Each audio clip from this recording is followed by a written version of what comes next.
این لحظات داملا واقعا بسیاری ها میگویند که این سخنان داملا را ما از آنهایی که ترینینگ بیزنس ترینینگ ها میگذرانند از آنها نشونیدیم و واقعا همین 5 اصولی که عثمان رضی الله عنه شما شرح دادید و پورگی، از این اسلوب امروز تاجران استفاده میکنند. بغیر از این داملا آیا در قرآن و سنت باز دیگر ایلوه ها و شرط های ثروتمند شوی آمده است بغیر آن مثالی که شما شرح دادید؟ بله، الله تعالی در سوره قصص از قوم قارون برای ما 5 قاعده در صرف مال، چگونه مال را صرف کنیم، بیان کرد و یکی از راه‌های ثروتمند باقی ماندن و به مفلسی دچار نشدن این درست صرفکارانه صرف و خراجات کردن مال. اگر کسی که مال را درست تصرف نکند او به مفلسی دچار میشه.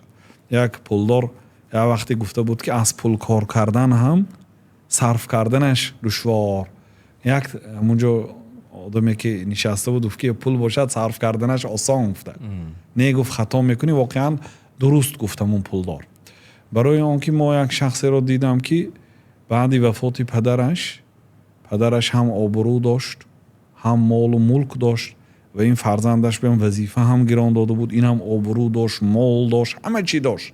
بعد وفات پدرش همش از بین رفت. خودش هم زندانی شد، مالاش هم رفت، سلامتیش هم رفت، وظیفش هم رفت. اگر همین چیزی بودگی را اگر درست استفاده نکند، پولی که هست الحال چند پول دارید؟ 100,000 دارید، 50,000 دارید، اگر همین نادرست اگر تصرف کنید همین از بین میرد. به تعبیری شیخ سعدی، ابله کوروزی روشن شمع کافوری نهد، زود ببینی کش به شب روغن نباشد در چراغ. یا ابله گفتن، ابلهی که در روز شمع در گنانده میشیند میبینی که شبانه بی شمع میشیند، در تاریکی میشیند. یعنی اسرافکار. در این باره الله سبحانه و تعالی و ما نقل کرده گفت که این قارون کان من قوم موسی. قارون از قوم موسی بود علیه السلام. بعضی موقع پسری عمکی موسی بود، بعضی موقع پسری خالش بود. محلی گفتن که هم پسری عمکش بود و هم پسری خالش بود گفتن. لیکن الله تعالی کان من قوم موسی گفت، از قوم موسی بود. فبغى علیهم، به مردم، یعنی به مردم بنی اسرائیل ظلم کرد، تجاوز کرد، حق آنها رو پایمال کرد. یعنی شاید استوها رو کار میفرماد، پولی آنها رو نمیداد، مال مردم رو میگرفت نمیداد، خلاصه ظلم کرد. و آتیناه من الکنوز ما ان مفاتیحه لتنوء بالعصبه. ما برای قارون چنان مال دادیم که و آتیناه من الکنوز، کنزها، یعنی کنزها، طلاها، قیمت بها، ما چنان برای او مال و ملک دادیم که این مفاتیحه، کلیدهایش به جماعتی از مردها وزنینی میکرد. محلی گفتن که 70 نفر یا اینکه 40 نفر هم گفته شده است. یعنی 70 نفر کلیدی صندوقهایش یا اینکه کلیدی خزینه هایش رو برداشته نمیتونستن. شما تصور کنید الله تعالی مقدار پولش در قرآن نقل نکرد، لیکن گفت که کلیدی خزینه هایش برای یک جماعتی از مردها که مفسرها 70 نفر میگن وزنی میکرد. به نظرتان پولی ایلان ماسک زیاد است یا از آن قارون؟ این قدر طلای وزنی کلیدهاش، حالا یکون کلید اگر کلیدش وزنی کند، تصور کنید حجمی اون کلیده. خاصتا مردهای اون زمانه از ما دیده عظیم جثه‌تر و با قوت‌تر بودن. بر آنها وزنی میکرد کلیدی خزینه هایش فقط. اذ قال له قومه لا تفرح ان الله لا يحب الفرحین. ناگاه قوم قارون به قارون گفتن که لا تفرح، قاعده یکم در صرف مال، اون 5 قاعده که از حضرت عثمان رضی الله عنه نقل کردیم و برای جمع مال و زیاد کردن مال، این برای همین مالی بودگی رو برای نگاه داشتن و این چنین برای زیاد شدنش سبب میشه. لا تفرح ان الله لا يحب الفرحین. خرسندی نکن. اینجا خرسندی به معنای خرسندی از روی کبر و غرور.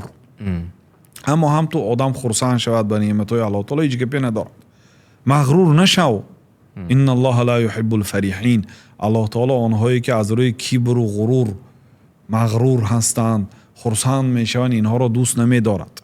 این قاعده یکم که انسان اگر پولدار باشد برای مردم کلانیگری نکند، آنها را تحقیر نکند، آنها را اندک نشمارد، خودش را از آنها بلند نگیرد. و ما بکن من نعمت فمن الله. هر نعمتی که شما دارا هستید از الله هست. همین اعتقاد داشته باشد و قناعتش به مردم پس کند. این یکمین شرطی مال از بین نرفتن. کبر کی کردید، کلانیگری کی کرد، مردمت کی تحقیر کردید، مالتون از بین میره. یعنی الله تعالی آن چیزی که داد اونا میگیرد این چیزی. یعنی ان الله لا يحب الفرحین. الله تعالی دوست نمیدارد.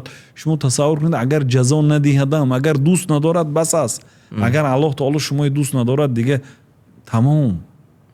قاعده دوم وابتغ فيما آتاك الله الدار الاخره. این مالی که الله تعالی برای تو داده است با این حیات آخرتت را آباد کن. یعنی مثلا $100,000 پول داشته باشید، $2,500 زکات میدهید، 97.5 ماند. از وی هم باید بگذار وی فرض بود زکات. $2,500 زکات فرض است در یک سال یک مراتبه. از وی هم هر روز آخر یک خیر کرده استید، یک دستگیری کنید یار و دوست و خویش و تبار و محتاج ها را، یا اینکه آخرتتان را آباد کن. اینجا گفتن که این مال که آخرتت را آباد کن. یعنی با آخرت هم یک چی باید انسان فرستاند برای آبادانی دین، خدمت دین، برای مردم دستگیری کند.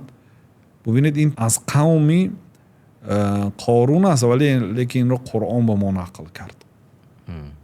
بنابراین دستور قرآنی میشد که وابتغ فیما آتاک الله الدار الاخره. قاعده دوم آن مالی که الله تعالی به تو داد با این واسطه حیات آخرتت را آباد کن. این خیلی نه که همین $100,000 داری همیشه صرف کن تمام، نه، یک قسمش را مما رزقناهم ينفقون. بعض مالهایی که ما به او دادیم یعنی از بعضش خیر میکنه. الله تعالی مثلا $100,000 داده باشد، $2,500 طلب کرده در یک سال یک مراتبه. همون هم همچون امتحان. اصلاش آدمی که پول دارد این پول از آن خودش نیست، الله داده است. الله تعالی همچون امتحان داده است. مثلا یک آدم همین $100 یا $1 حقی دراندن ندارد، از آن خودش است، با عرق جبین یافته است، لیکن حقی دراندن نداره. برای چی حق نداره؟ برای اینکه مالکیت این نیست. این همچون امانت نگهدار به دستش داده است و الله تعالی امتحان کرده ایستاده است که کلی به کجا صرف میکند. یک لحظه داملا، شما شرطی در اولش گفتید که صرفه‌کار باید باشد، یعنی که اولش این که خرسندی مغرورانه نکن و بعدا باید که اکونوم، یعنی صرفه‌کارانه اون چیزی که آمد صرف کند گفتید. یعنی در داخلی سخنهاتون همین چیز بود. بله. و خب وقتی که شما گفتید که صرفه‌کارانه صرف کن، یعنی صرفش به نظر گیر، یعنی چگونه صرف میکنی؟ مردم میگویند که ما اگر از آن مالی که در قسمت دیگر شما گفتید که صدقه هم کن، یعنی که یاردم کن، زکات به غیر از زکات باز یاردم هم کن. بعضی ها میگویند که اگر ما از مالمون صرف کردیم، یعنی صدقه کردیم، مالمون کم می شود. یعنی به این یقین دارند. چگونه ما باید به اونها فهمانیم که اونها صدقه کنند اگر مالشون کم می شده است؟ پیامبر صلی الله علیه و سلم گفتند که مال با صدقه کردن کم نمیشد بلکه زیاد میشد. میصاب زد. این تماما دیروز برادر رو واخوردم، میگفت ما تقریبا 20 سال این جانب زکات میتیم. میگفت هر سال زکات زیاد میدیم، یعنی که هر سال رو به ترقی آورده، پولش زیاد شده است. زکات خودش که از کلمه سبزیش گرفته شده است، میسبزاند مال رو، کم نمیکند.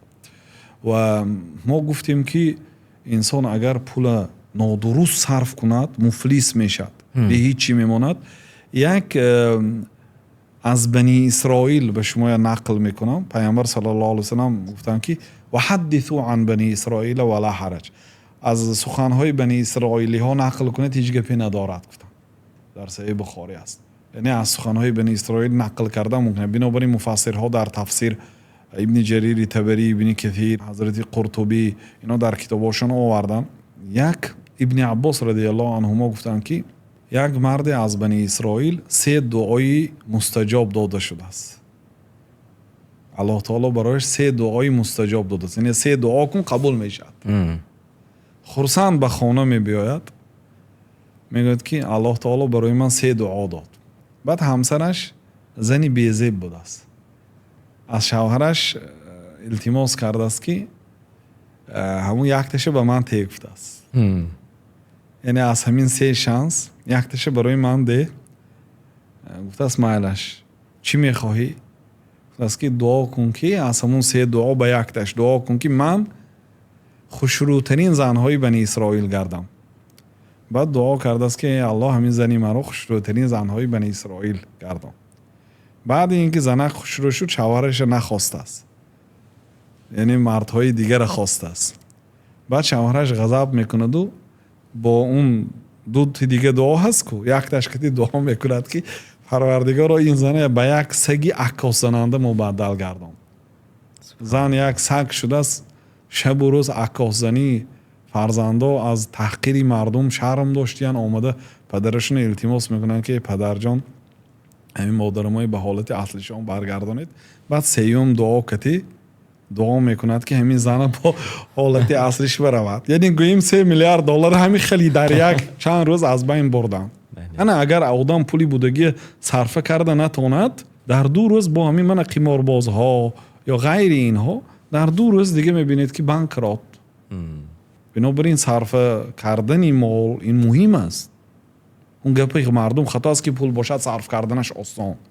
نه، خطا هست. اگر نادرست صرف و خراجات کردی میبینی که بی پول مال ماندی. امروز هر آدمی که امروز شرایط خوب دارد همین قدر کند. فردا یه روز میشد که بی پول میماند. بنابراین امروز باید همین غنیمت داند. 4مینش گفتن که و احسن کما احسن الله الیک. نیکی کن چه خیلی که الله تعالی به تو نیکی کرد. الله تعالی به تو نیکی کرد، میتونست تو رو کم بغل کند، تو رو امروز صاحب ثروت کرده است، اکنون تو هم نیکی کن به مردم. چون که اگر نیکی کند مالش زیاد میشد. پیامبر صلی الله علیه و سلم گفت که یگان روزی نیست مگر هم 2 فرشته نازل میشد، الا و فیه ملکان ینزلان.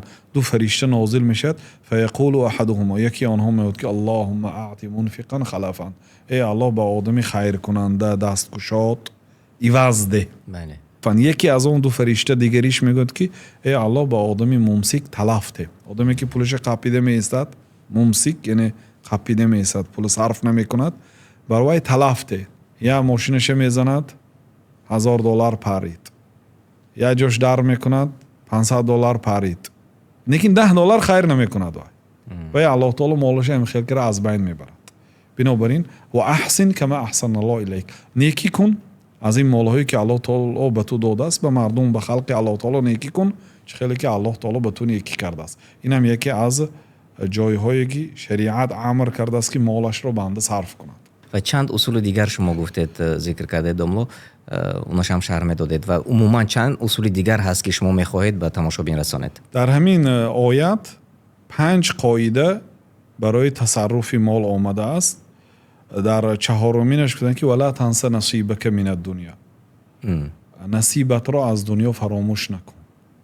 یعنی خیلی نه که اکن آخرتت را آباد کن، گفتن که وابتغی فیما آتاک الله الدار الاخره. مالی که الله تعالی داده است به این مال آخرتت را آباد کن.